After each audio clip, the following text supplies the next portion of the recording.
Shalom, Jerusalém, graça e paz. Tudo bem? Quantos estão gratos com o Senhor aqui nessa manhã? Quantos são gratos pelo ano que nós vivemos? Graças a Deus por isso. Esse ano foi um ano muito maravilhoso para nós, inclusive em termos de palavra, né? Todo culto que nós presenciamos, vivemos, uma nova palavra é direcionada ao nosso coração e completa.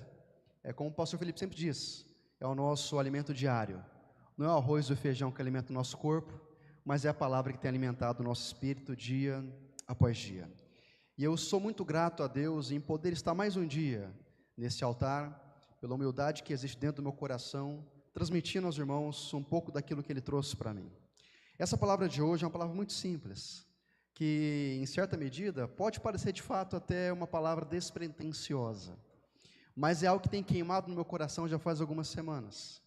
Eu confesso que essa palavra, no início, eu tinha dedicado ela a uma palavra de dízimos e ofertas, que justamente seria naquele culto de domingo à noite, em que nós tivemos praticamente que energia cortada, não tivemos luz aqui, né? Não a nossa igreja em si, mas o quarteirão inteiro ficou sem luz. E como nós espiritualizamos tudo, eu coloquei no meu coração que essa palavra não era para dízimos e ofertas, mas sim uma palavra dentro de um culto que eu estava escalado para ministrar. E com muito temor, mas com muito temor, nós chegamos dentro praticamente de 10 dias para acabar o nosso ano. E normalmente nós direcionamos as nossas palavras a essa mudança de ciclo. Nós finalizamos 2025 e daqui 10, 11 dias nós vamos iniciar o ano de 2026. E normalmente nós pregamos muito sobre isso, que está correto, não está errado, pois que nós precisamos de palavras para direcionar todos os nossos passos, tanto para encerrar um ciclo, 2025, como também para iniciar um novo ciclo, 2026.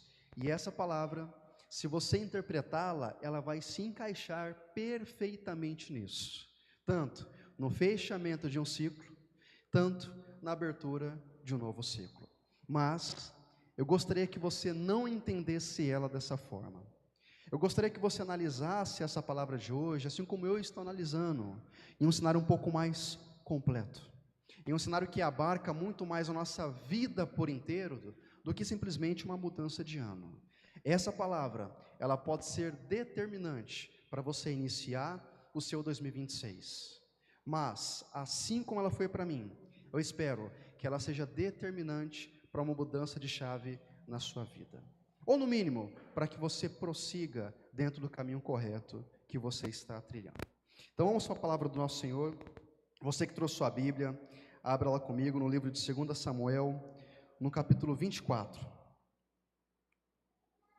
Nós vamos ler mais ou menos uns 10 versículos apenas, e nós vamos pular alguns, até para otimizar um pouco o nosso tema. 2 Samuel, no capítulo 24, nós vamos iniciar do versículo 1, vamos até o versículo 4 e depois nós vamos retornar lá no versículo 9. Todos encontraram? Amém? 2 Samuel, capítulo 24, versículo 1. A minha versão é Almeida Corrigida Fiel, a sua pode ser diferente, mas a palavra ela é a mesma. 2 Samuel 24, versículo 1 diz o seguinte: E a ira do Senhor se tornou a acender contra Israel, e incitou a Davi contra eles, dizendo: Vai, numera a Israel e a Judá. Disse, pois, o rei a Joabe, capitão do exército, o qual tinha consigo: Agora percorre todas as tribos de Israel, desde Dan até Berseba, e numera o povo, para que eu saiba o número do povo. Então disse Joabe ao rei: Ora, multiplique o Senhor teu Deus a este povo 100 vezes tanto quanto agora é, e os olhos do rei e meu senhor o vejam. Mas, por que o desejo do rei e meu senhor está nesse negócio? Porém, a palavra do rei prevaleceu contra Joabe e contra os capitães do exército. Joabe, pois, saiu com os capitães do exército da presença do rei para numerar o povo de Israel. Agora no versículo 9. E Joabe deu ao rei a soma do número do povo contado, e havia em Israel 800.000 homens de guerra, que arrancavam da espada, e os homens de Judá eram 500.000 homens. E pesou o coração de Davi, depois de haver numerado o povo. E disse Davi ao Senhor: muito pequeno que fiz, porém agora, ó Senhor, peço-te que perdoes a iniquidade do teu servo, porque tenho procedido muito loucamente. Levantando-se, pois, Davi pela manhã, veio a palavra do Senhor ao profeta Gade, vidente de Davi, dizendo: vai, e dize a Davi, assim diz o Senhor, 3 coisas eu te ofereço, escolhe uma delas, para que te faça. Foi, pois, Gade a Davi, e fez-lo saber, e disse-lhe: queres que 7 anos de fome te venha à tua terra? Ou que por 3 meses fuja dos teus inimigos e eles te persigam? Ou que por 3 dias haja peste na terra? Delibera agora, e vê que resposta hei de dar ao que me enviou. Versículo 14. Então disse Davi a Gade: estou em grande angústia, porém que caiamos na mão do Senhor, porque muitas são as suas misericórdias, mas não nas mãos dos nossos inimigos caia eu. Feche teus olhos. Pai, nesse momento nós consagramos o que nós temos cultuado ao Senhor. Nós estamos aqui, Deus, prontos para ouvir a Tua palavra, e nós te pedimos, Deus, que o Teu Espírito esteja do nosso lado, que toda barreira levantada seja nesse momento derrubada, que toda armadilha do diabo para tirar nossa atenção daquilo que o Senhor tem preparado para esse culto nessa manhã, seja derrubado por terra pelo poder que está nas Tuas mãos. Nós louvamos ao Senhor, engrandecemos e adoramos o Teu nome, e agora nós ansiamos pela Tua palavra, que o Senhor possa trazer ao nosso coração uma aplicação prática e individualizada, Deus, daquilo que o Senhor ministrará sobre os nossos corações como igreja, que nós possamos receber, Deus, a Tua palavra como instrução de um Pai que ama o Teu Filho, como uma instrução de um Senhor que deseja pelo Teu servo, como uma instrução de um Deus que busca ter a intimidade com o Seu povo. Nós somos o Teu povo e Tu és o nosso Deus. Aqui nós estamos e nós queremos cada vez mais a Tua palavra, seja conosco em nome de Jesus. Amém. O apóstolo Paulo, em sua carta ao seu filho Timóteo, seu filho na fé Timóteo, ele fala que toda a escritura, ela é inspirada pelo Espírito Santo. E lá em Romanos, o mesmo apóstolo, ele diz o seguinte, que toda a escritura foi escrita para o nosso ensino. Nesse texto que nós acabamos de ler, nós vemos simplesmente uma passagem que trata o rei Davi. Trata o rei Davi dentro de um detalhe do seu reino, dentro de um momento histórico, mas muito além de um registro histórico, muito além de um momento vivido pelo próprio rei, nós temos aqui uma lição valiosa a ser compreendida e aplicada em nossa vida. Muito além de um dia em que Davi teve uma escolha mal sucedida, muito além de uma peste que veio sobre a terra de Israel, nós temos aqui uma lição valiosa para que nós possamos entender. E qual que é o contexto do texto em que nós acabamos de ler? Nós temos o rei Davi, que inclusive foi o melhor, o principal, o mais famoso rei de Israel. Nós temos o rei Davi já no final do seu reinado. Nós temos um homem já formado, consolidado, com muitas conquistas, com um reino muito já consolidado. Nós temos o rei Davi pouco antes do seu fim na terra, tomando uma escolha bem atípica. Um rei que sempre confiou no seu Deus, desde a sua meninice, na sua juventude e no seu reinado. Já no final da sua vida, ele decide contar o povo de Israel. E aí então Davi chama os seus capitães, chama Joabe e dá a eles essa missão. Fala, olha, vocês vão sair e vocês vão contar o povo que está à minha disposição nesse reino.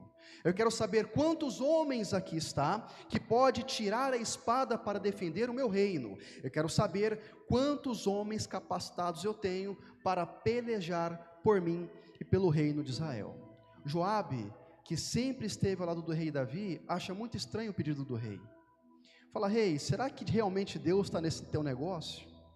Será que realmente isso é preciso? Porque até agora nós não contamos da forma que o Senhor está pedindo e nós nunca tivemos necessidade disso. Porque todas as vezes que nós entramos em guerra, o Senhor consultou Deus, e Ele nos deu o comando. E todas as vezes que nós batalhamos pela nossa nação, tendo Deus como nosso Senhor, nós prevalecemos. Será que Deus está, rei, nesse teu negócio? Mas a palavra do rei prevaleceu sobre seus capitães. Então saíram Joabe e os capitães para fazer o censo de toda Israel, de toda Judá. Eles voltam então depois de muito tempo e falam o seguinte: rei, aqui está o produto da nossa missão, aqui está o resultado daquilo que o Senhor nos pediu para fazer, aquilo que o Senhor nos ordenou. Nós temos tantos homens prontos para desembanhar a espada e pelejar por ti e pelejar por Israel. E o interessante disso é que Davi, no momento que teve essa resposta dita pelo seu capitão, por Joabe, o seu coração ele se afligiu. E naquele momento então Davi percebeu que ele havia pecado. E ele olha para Deus e intercede ao Senhor dizendo: Deus, eu pequei contra ti. Perdoa, Pai, a iniquidade do seu filho, porque eu procedi loucamente. Sabe o que Davi estava orando ao Senhor? Deus, eu errei. Eu te apresento aqui o meu pecado, e eu reconheço que nessa minha empreitada, eu procedi como um louco. Sabendo que o Senhor era o meu Deus, eu procedi muito loucamente. Mas nós vemos que essa conduta de Davi trouxe a ele uma consequência. E Deus, tão misericordioso, ainda deu a Davi a escolha. Davi, você vai escolher. Ou você terá 7 anos de fome sobre a terra de Israel, ou 3 meses fugindo dos teus inimigos, ou 3 dias com uma peste afligindo a terra de Israel. Davi, que mesmo tendo pecado, não era bobo nem nada, decidiu cair na mão de quem? Do próprio Deus, porque muito grande era a sua misericórdia. E ele escolhe a peste, e ele fala: olha, é muito melhor que nós caiamos na mão do nosso Deus do que na mão dos nossos inimigos. E a peste vem sobre a terra de Israel durante um período determinado. Se você seguir o texto, você verá que Deus foi misericordioso. E no momento em que um anjo estava pronto para destruir Israel, Deus fala o seguinte: opa, tá bom, chega. O que era necessário já foi cumprido. Davi entendeu que a escolha louca que ele tomou te trouxe uma consequência, mas a minha misericórdia, ela é fiel. A minha misericórdia é posta ao povo de Israel. E se você segue o texto, você vê então Davi louvando ao Senhor lá naquela eira de Araúna, quando ele reúne a sua oferta, o seu incenso, o seu holocausto, e agradece ao Senhor pela sua misericórdia. Mas dentro desse contexto, dentro dessa passagem bíblica, algo, pelo menos para mim, não batia muito bem, porque nós temos um rei, dentro do seu reinado, determinando que o povo fosse contado. E eu pergunto para você, qual que é o pecado nisso? Por que Davi ele ora ao Senhor e fala: Deus, eu pequei contra ti quando eu determinei que os meus capitães contassem o povo? Qual que é o pecado que Davi cometeu ao fazer isso? Porque nós sabemos que Davi pecou, ele confessou o teu pecado, e Deus reconheceu a sua confissão. Tanto é que a consequência do pecado foi, nesse caso, experimentada. Mas reforçamos, qual foi o pecado de Davi? Quando nós vemos o texto, nós conseguimos entender, por uma leitura bíblica, que o pecado de Davi estava na motivação dele em proceder daquela forma, em determinar o censo dentro de Israel. Como assim? Quando Davi determina que seus capitães contem os homens prontos a pelejar por ele, em qualquer batalha que ele viesse a entrar, Davi, ele estava mandando uma mensagem para Deus. Ele estava dizendo para o Senhor o seguinte: olha, até aqui o Senhor nos ajudou, até aqui nós precisamos de Ti, até aqui o Senhor nos atendeu, mas daqui para frente, eu quero saber se eu posso caminhar com os meus próprios pés. Deus, até aqui eu te consultava antes de todas as batalhas, mas daqui para frente meu império, meu reinado já está consolidado, as conquistas já são muito grandes, e eu acho que eu vou te dar folga um pouquinho, e eu quero saber qual que é a força do meu poderio militar, para que eu possa pelejar com os meus homens. E foi justamente isso que Davi fez. A motivação de Davi era simplesmente trazer para ele uma segurança nos seus carros, nos seus cavalos, nos seus soldados, deixando para trás tudo aquilo que ele tinha em toda a batalha até aquele momento. Dentro dessa passagem, dentro desse texto, sabe o que nós temos? Simplesmente a confiança em Deus como tema central desse pecado de Davi. E partindo desse pressuposto, o que é confiar? O que é confiança em si? Porque normalmente nós muito dizemos sobre ela, e às vezes nós sequer tentamos entender o que de fato é confiar, especialmente o que de fato é confiar em Deus. E eu fui pesquisar o que de fato significa confiança, e eu consegui entender que confiar, ela vem do latim confidere, sendo que com trata intensidade e fidere acreditar, ter fé. Ou seja, confiar, confidere, nada mais é do que ter fé com intensidade, nada mais é do que realmente acreditar. E aqui nós podemos chegar então numa pergunta: será que realmente nós temos acreditado?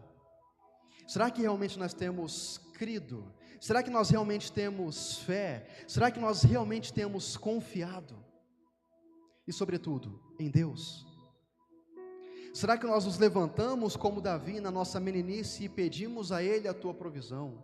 Será que nós nos levantamos como Davi na nossa juventude e pedimos a Ele a nossa provisão? Mas a partir do momento em que nós atingimos uma maturidade profissional, pessoal, espiritual, ministerial, nós nos traçamos então uma fé de incredulidade?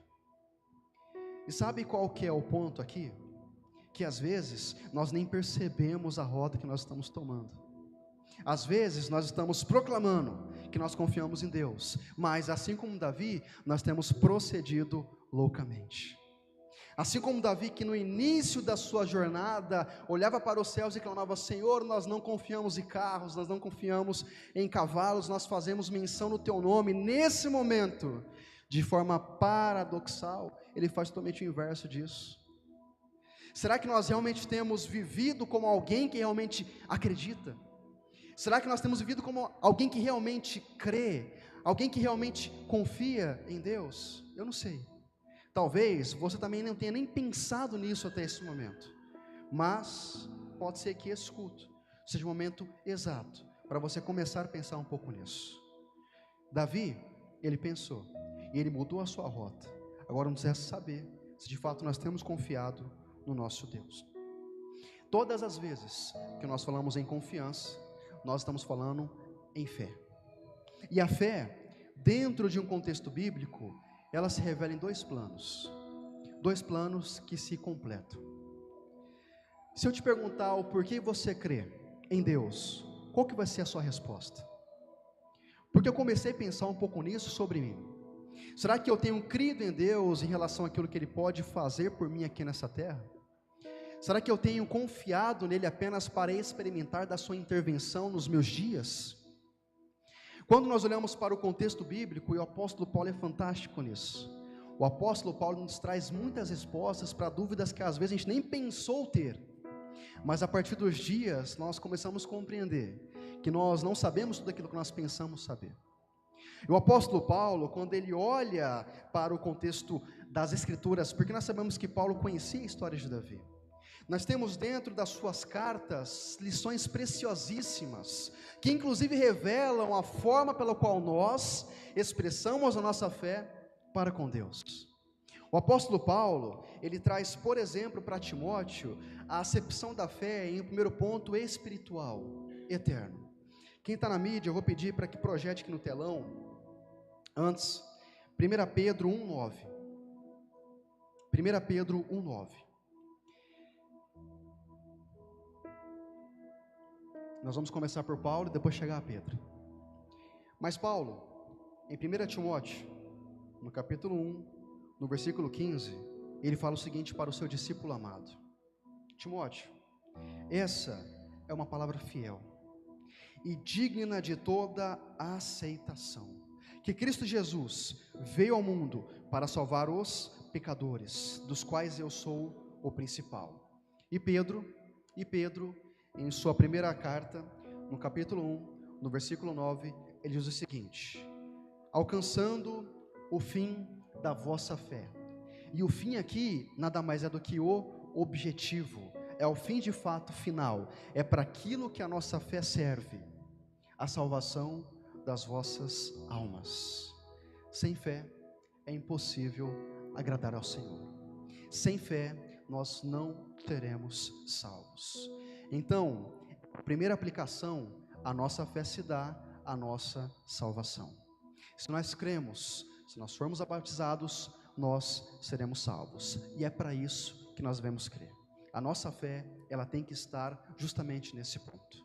Mas isso não nos impede de crer que o nosso Deus, além de nos salvar, Ele vai conduzir a nossa vida com as suas intervenções divinas.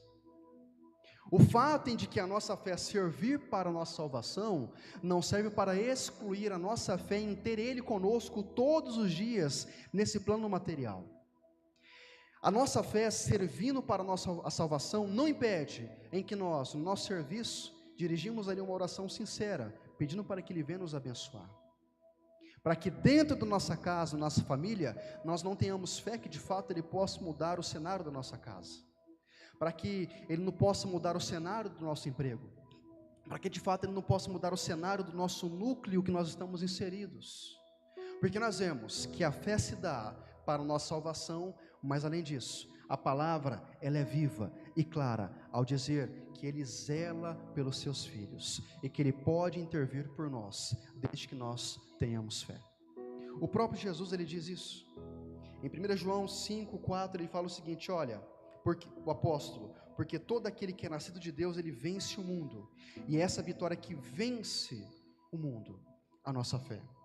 Mateus 21, 22, e tudo que perdides em oração, crendo o recebereis.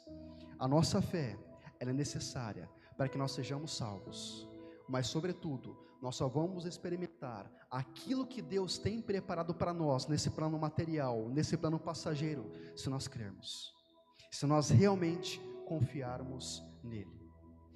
E quando nós lemos esse texto em 2 Samuel 24, agora voltando para o texto que nós iniciamos, essa nossa ministração, e quando nós olhamos para Davi, nós podemos dizer muita coisa sobre Davi, inclusive sobre os seus pecados que ficaram para o nosso ensino. Mas uma coisa nós não podemos falar dele. Nós não podemos falar que Davi não confiava em Deus. Nós não podemos falar que Davi não tinha fé em seu Deus. Nós não podemos falar que Davi não acreditava no seu Senhor. E nós temos muitas evidências disso em nossa Bíblia Sagrada. Tanto pelos Salmos, como também pelos registros históricos que nós vemos aqui que Davi participou. Quando nós olhamos para os Salmos, nós encontramos vários, em que o rei Davi, ele teve ali uma ousadia de fé, em proclamar a sua confiança em seu Deus. Salmo 37:5, entregue o seu caminho ao Senhor, confia nele, e ele tudo fará. Salmo 125, os que confiam no Senhor, são como um monte de Sião, que não se abalam, mas permanecem para sempre. Salmo 121, eleva os meus olhos ao monte de onde me vem o socorro. O meu socorro vem do Senhor, que fez o céu e a terra. Salmo 20, versículo 7, uns confiam em carros, outros confiam em cavalos, mas nós faremos menção do nome santo do nosso Senhor. Só que há uma certa contradição nisso, né? Em certo momento, Davi escreve um salmo muito bonito. Ele fala: uns confiam em cavalos, outros confiam em seus carros. O que Davi quer dizer? Uns confiam na força do seu exército, outros confiam na força das suas conquistas, mas nós faremos menção do nome do nosso Senhor.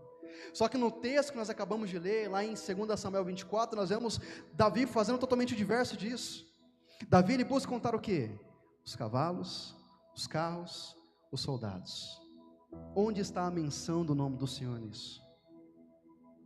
Talvez, nesse momento histórico, do fim da vida de Davi, ele possa ter tropeçado.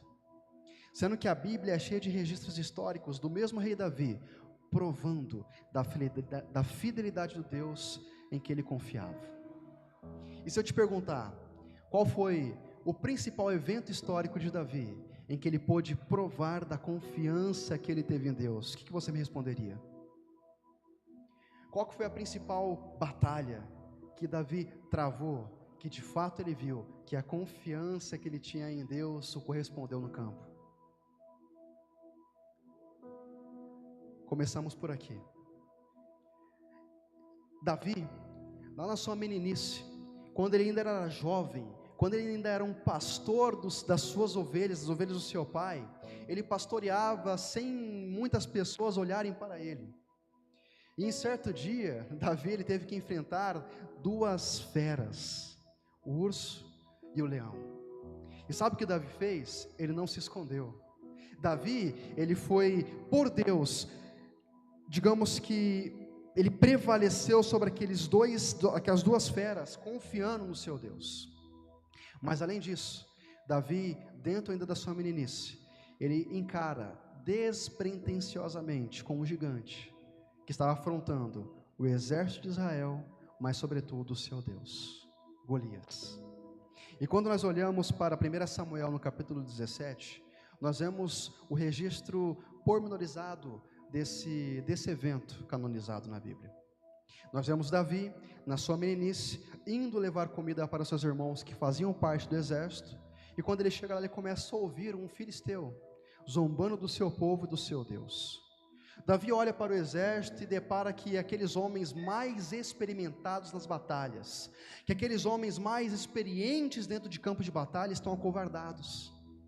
Ninguém se levanta para combater aquele gigante, nem mesmo o rei Saul, que dentro daquele povo era o maior, porque a Bíblia nos diz que dentre o povo de Israel, os maiores alcançavam apenas os ombros de Saul, ou seja, Saul de fato era um homem muito alto, não tão alto como aquele gigante, Golias, mas dentro daquele povo, daqueles guerreiros, Saul de fato era o mais capacitado para encarar aquele desafio. Davi olha aquilo e fala: não é possível que esse filisteu está zombando de vocês, está zombando do nosso Deus em que nós confiamos, e ninguém está fazendo nada. Se ninguém faz nada, eu estou aqui, porque eu confio no meu Senhor.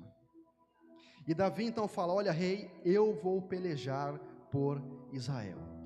E aí, os homens olham para Davi, tentam armar Davi, colocam a armadura em Davi, e ele fala o seguinte: olha, não preciso de nada disso, porque isso não funciona para mim.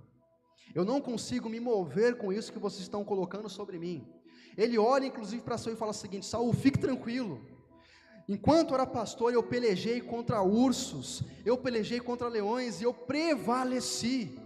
Inclusive, nós vemos no texto bíblico, Davi não fugindo desses leões, não fugindo do urso, mas em certa medida ele indo para cima deles, porque nós vemos Davi relatando que ele inclusive teve que entrar em luta com os próprios bichos, agarrando na barba, ferindo e matando eles, porque ele sabia em quem ele cria.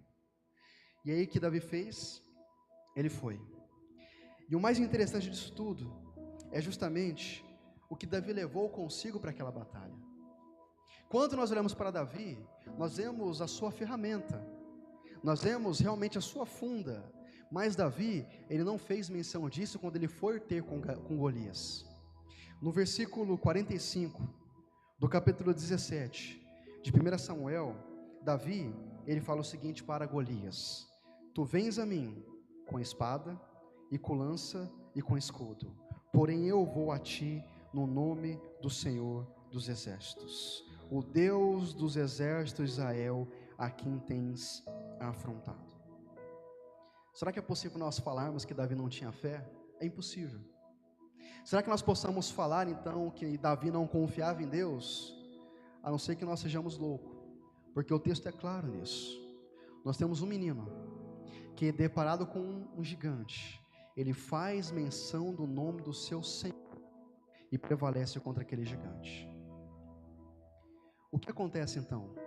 Para Davi, que pelejou contra aquele gigante, fazendo menção do nome do Senhor, chegar agora, no final de seus dias, e entrar em uma rota de desconfiança com o mesmo Deus. O que fez Davi, ele mudar totalmente aquilo que ele tinha como plano central do seu reino, como plano central do seu reinado. Porque Davi, que sempre confiou, agora parece não mais confiar. Davi, que sempre consultou a Deus pela sua força, agora pretende mensurar a força do seu exército. O que aconteceu? Qual foi o ponto de inflexão para Davi mudar a rota? Aquele rei então que tinha tudo que foi fornecido pelo seu Deus, que tinha todas as batalhas entregues pelo seu Deus, agora passar a pensar que ele poderia prevalecer pelas suas próprias forças. O que aconteceu? Sabe, o que nós devemos entender aqui, nessa manhã, é que nós confiamos em Deus. Eu tenho certeza disso, porque se você não confiasse em Deus, você não estaria aqui nessa manhã. Se você não confiasse em Deus, você não louvaria Ele. Se você não confiasse em Deus, você não o adoraria. Então eu sei que você confia nele. Assim como nós sabemos também que Davi confiava no seu Deus.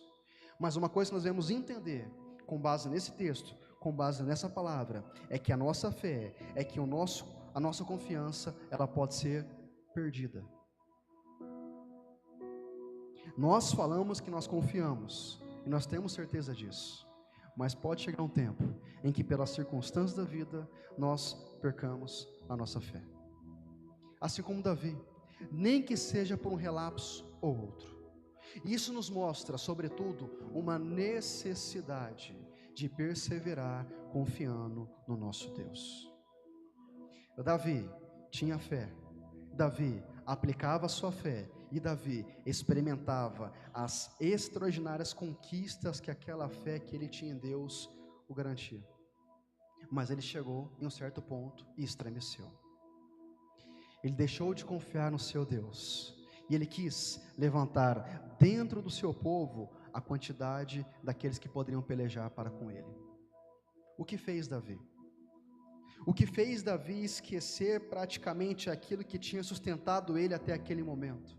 O que fez Davi deixar de confiar plenamente em Deus? Ou melhor, o que faz um homem deixar de confiar no seu Deus? Porque perceba, Davi, ele não disse que não confiava mais em Deus, mas assim como ele disse posteriormente, ele procedeu de forma louca. Ele pecou no seu proceder, na sua conduta, não na sua fala. E às vezes nós estamos assim como Davi, nós construímos uma vida inteira confiando em Deus, proclamamos a nossa confiança nele, mas os nossos passos têm enganado o nosso coração. Às vezes, como Davi, nós levantamos ao Senhor um altar de adoração, clamamos a Ele, adoramos, aplicamos a nossa fé, experimentamos a intervenção dEle em nossas batalhas, mas chegamos a um tempo que pelas nossas conquistas, pela nossa riqueza, pelo tudo aquilo que nós construímos, nós então deixamos Ele de lado, pensando que com a força dos nossos braços, nós conseguiremos vencer. Davi, pelo menos, ele entendeu isso, tempestivamente, e ele se arrependeu. E dentro desse contexto, o apóstolo Paulo, ele é muito feliz em suas cartas, porque ele traz inúmeras orientações acerca disso. Não apenas na necessidade de você confiar em Deus, mas na convicção que a nossa confiança, ela pode ser perdida no meio do caminho. E sobretudo, em uma necessidade que nós temos de perseverar acreditando em nosso Deus. Não apenas proclamando, mas conduzindo os nossos passos dentro de uma rota de plena confiança nele. O que é confiar? É ter fé com intensidade. Não é apenas dizer, não é apenas falar, mas é justamente viver com aquilo que nós estamos proclamando, com aquilo que nós estamos dizendo que nós acreditamos. Talvez, dentro do reinado de Davi, o que fez ele tropeçar, ainda que seja momentaneamente, fosse as circunstâncias da vida desse rei. Davi construiu muito. Davi, ele fez um reinado muito bem consolidado. Davi chegou a ter um exército imbatível, que com a graça de Deus lutava e prevalecia. Davi tinha tudo que um rei poderia querer dentro daquela sociedade antiga. O que fez então Davi esquecer do seu Deus? O que fez Davi tropeçar os seus pés? O que está fazendo às vezes nós deixarmos de confiar plenamente no nosso Deus, em tudo aquilo que nós nos propomos a fazer. Talvez as circunstâncias que nós estamos vivendo. E aqui, da forma mais ampla possível, você vai identificar na sua vida, assim como eu estou identificando na minha. Eu não sei se a sua vida está muito tranquila, a certo ponto em que você possa pensar consigo mesmo, que aquilo que você precisou antes, você não precisa mais agora de Deus, em que você pode caminhar com os seus próprios pés. Ou talvez a sua vida está totalmente confusa, em que você pense que Deus não olhe para você e que você não precisa dele, porque você pode vencer com as suas próprias forças. Eu não sei, mas quando eu olho para Davi, eu percebo um homem que muito construiu, que muito conquistou, que muito consolidou, e no final da sua vida, ele tropeçou o seu pé. Aqui eu tenho pessoas, nós temos pessoas, que estão no início de uma construção de vida. Nós temos pessoas que estão já no meio da construção da sua vida, e nós temos pessoas que já estão no final da construção da sua vida. O que nós vemos em Davi, é que às vezes o nosso pé pode não tropeçar no início. O que nós vemos nesse texto de Davi, é que o nosso pé às vezes pode não tropeçar no meio do caminho, mas no final da nossa jornada, o risco ele aumenta e muito. Olhando para uma construção de vida, no começo nós olhamos para o céu e buscamos o nosso Deus.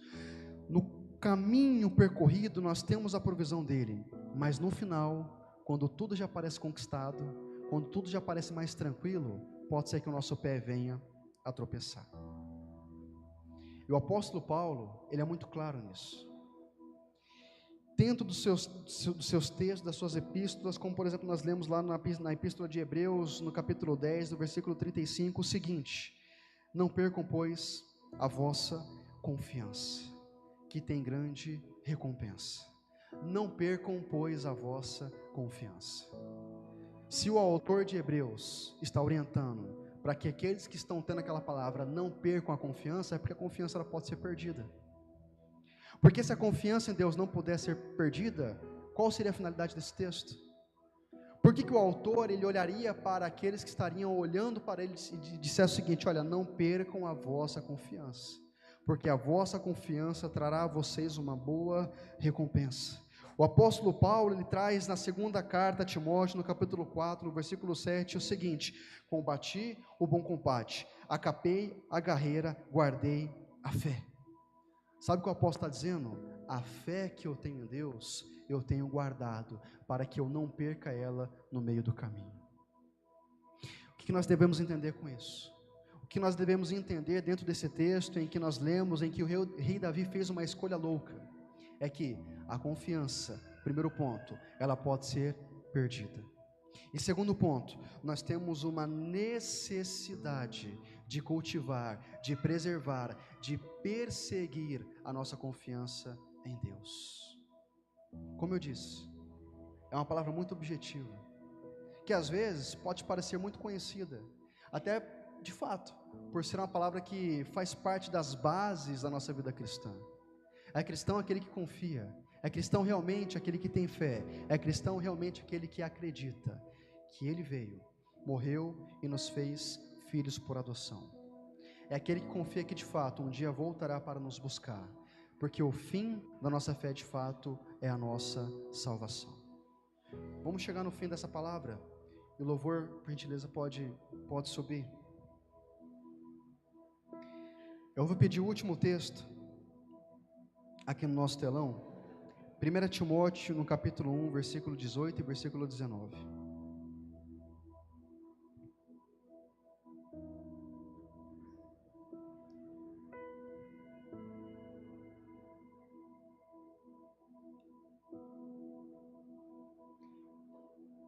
E eu vou pedir que a projeção se dê na NVI, a versão NVI, por gentileza.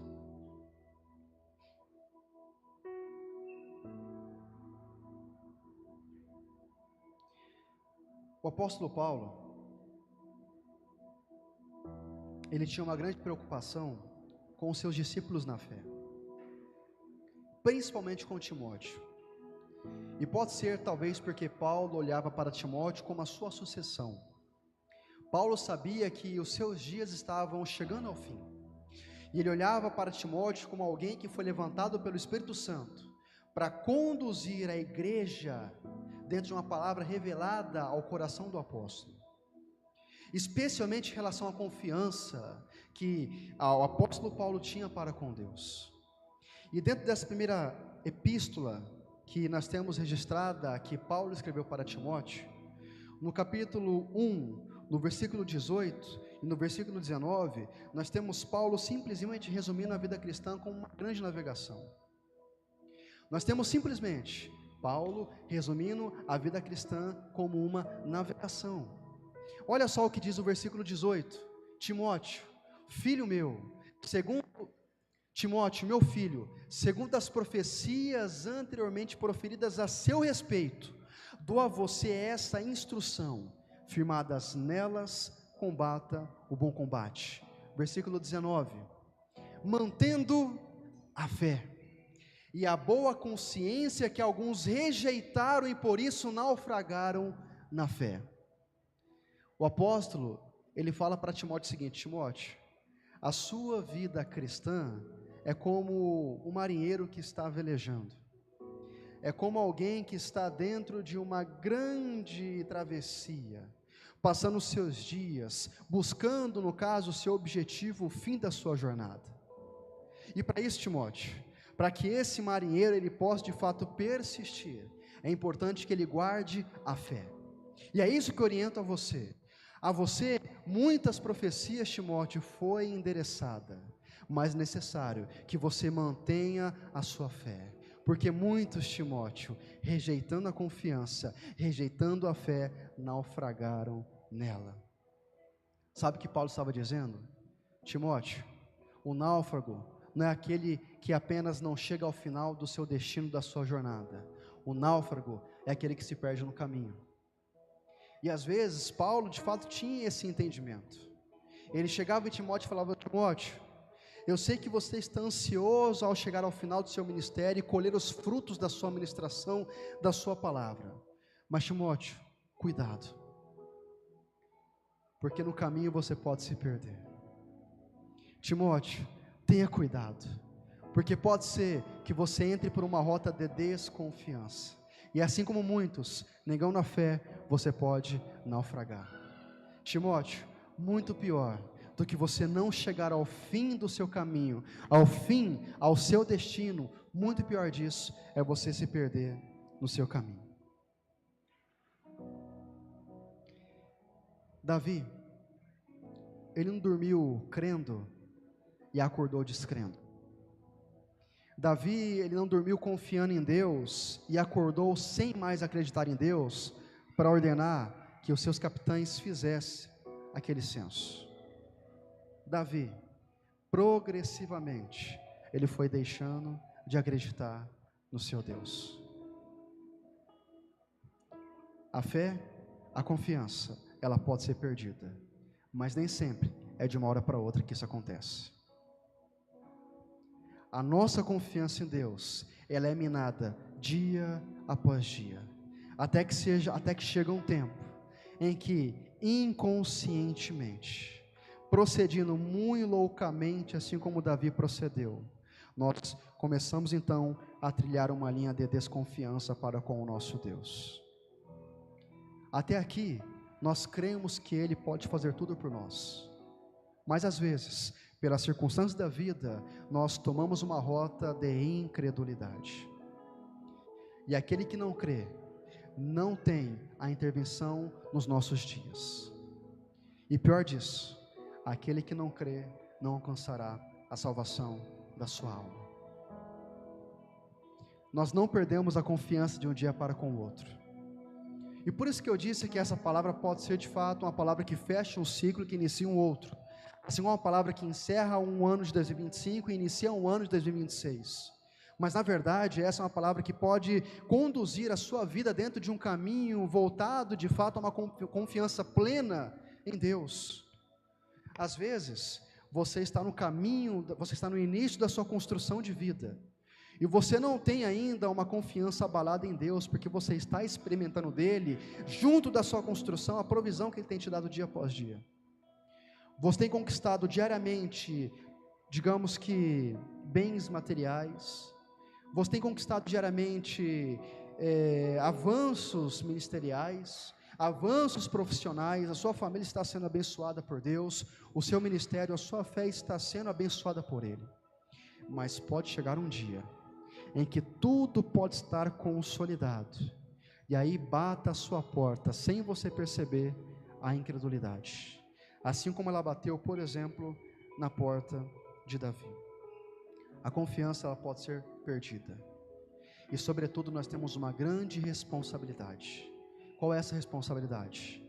Assim como o apóstolo Paulo disse, nós devemos guardar a nossa fé. O diabo, ele não está descontente quando você simplesmente entra em uma igreja e senta no banco para cultuar a Deus. E eu penso realmente que hoje em dia, os ataques de Satanás não seja praticamente você conhecer o Evangelho, a você simplesmente pertencer a uma igreja. Eu penso que realmente os ataques de Satanás à igreja é realmente em relação à confiança para com Deus. Porque não adianta nada nós estarmos aqui sem confiar que Ele pode fazer tudo aquilo que nós precisamos, simplesmente porque Ele é o nosso Deus. E foi esse cuidado que o apóstolo Paulo disse a Timóteo: Timóteo, guarde a sua fé, porque dia após dia você terá na sua porta, batendo no seu coração, a incredulidade. Para aquilo que antes você acreditava, agora você deixa de acreditar, assim como Davi fez. E talvez, para responder a nossa principal pergunta dessa manhã, o que nós devemos fazer para que nós possamos então guardar a nossa confiança em nosso Deus? O que nós precisamos fazer então para que nós possamos viver como alguém que realmente acredita em Deus, para ver como alguém que realmente tem fé com intensidade nele, com aquele que confia? Nós precisamos entender que dentro dessa nossa responsabilidade que temos de manter a nossa fé, nós precisamos cultivar dentro do nosso coração um senso de dependência. Porque enquanto nós temos a convicção que nós dependemos dele, aí ficará muito mais fácil de fato confiar que ele pode fazer tudo por nós. Mas a partir do momento em que a autossuficiência chegar no nosso coração, em que a dependência deixar de ser um plano central da nossa relação com Deus, aí nesse ponto nós vamos deixar de confiar no nosso Deus. Como está a sua confiança com Ele? Nesse momento nós precisamos tomar praticamente uma direção e conduzir os nossos passos. Nós entendemos que a nossa confiança ela pode ser perdida, e nós entendemos que nós precisamos guardar a nossa fé em Deus, e nós sabemos que nós, mantendo no nosso coração um senso de dependência com o nosso Deus, ficará muito mais fácil em confiarmos. E a escolha é essa. O que nós vamos fazer? Será que nós vamos, assim como Davi fez, deixar de lado a provisão que Ele tem para nós, e passar então a confiar nas nossas próprias conquistas, na nossa própria graduação, na formação profissional, no cargo profissional? Será que nós vamos passar a confiar naquilo que nós estamos conquistando, construindo, enriquecendo? Ou será que assim como Davi fez, nós vamos nos arrepender de coração? Ainda que nós possamos ter a consequência da nossa má conduta, ainda que nós possamos experimentar aquilo que a nossa conduta nos levou, será que não é melhor que nós possamos de fato olhar para Deus como nosso Senhor, como nosso Salvador, e depositar nele a nossa confiança? Ou nós mantemos uma vida autossuficiente, ou nós mantemos uma vida em dependência para com o nosso Deus, e aqui vai morar a nossa confiança para com Ele. Aquele que confia é aquele que é dependente. Aquele que não confia é aquele que já se tornou autossuficiente. Que essa palavra esteja no seu coração. Que essa palavra ela seja praticamente algo que esteja no seu espírito, mostrando a você que realmente, de fato, nem sempre nós estamos treinando nossos passos pelaquilo que nós falamos. E que vale muito mais a pena confiar intensamente nele do que na força dos nossos braços. É um ano que se encerra e um novo ano que se inicia. E como sempre, cada escolha, cabe ao nosso coração. Eu decido confiar plenamente, sem trilhar um caminho de incredulidade. E esse é o caminho que resta a você também. Você que pode se colocar sobre os seus pés. Vamos orar nesse momento, consagrar a Deus essa palavra, agradecer a Ele por isso e adorá-lo mais uma vez com os nossos louvores. Feche seus olhos. Pai, nós te agradecemos por essa palavra. Nós te agradecemos, Deus, pela revelação do Teu Espírito aos nossos corações. Como uma igreja viva, como uma igreja que anseia pela Tua verdade, pela Tua justiça e pela Tua fidelidade. Nós proclamamos a nossa dependência ao Senhor. E nessa manhã, Deus, nós reafirmamos a nossa fé em Ti. Nós reafirmamos, Pai, a nossa confiança plena na Tua palavra. E nós pedimos que a Tua palavra conduza os nossos passos todos os dias da nossa vida. Nós pedimos, Deus, que o Senhor venha receber, Deus, aquilo que nós temos para Te entregar. E nós pedimos também, Deus, que o Senhor venha nos entregar aquilo que já está pronto para que nós possamos receber. Crendo sempre que o Senhor tem o melhor para a nossa casa, para a nossa família e para a nossa igreja. Nós estamos aqui como um povo que anseia pela Tua palavra, pelo povo que anseia pela Tua justiça e pela Tua provisão. Nós oramos, Deus, por uma dependência plena do Teu Espírito, por uma dependência plena na Tua direção e na Tua orientação. Nós somos a Tua igreja, Deus, e nós não queremos dar um passo a não ser direcionado pela Tua vontade. Nós somos o Teu povo. Seja conosco hoje e para todo sempre. É o que nós te pedimos e nós já te agradecemos. Amém.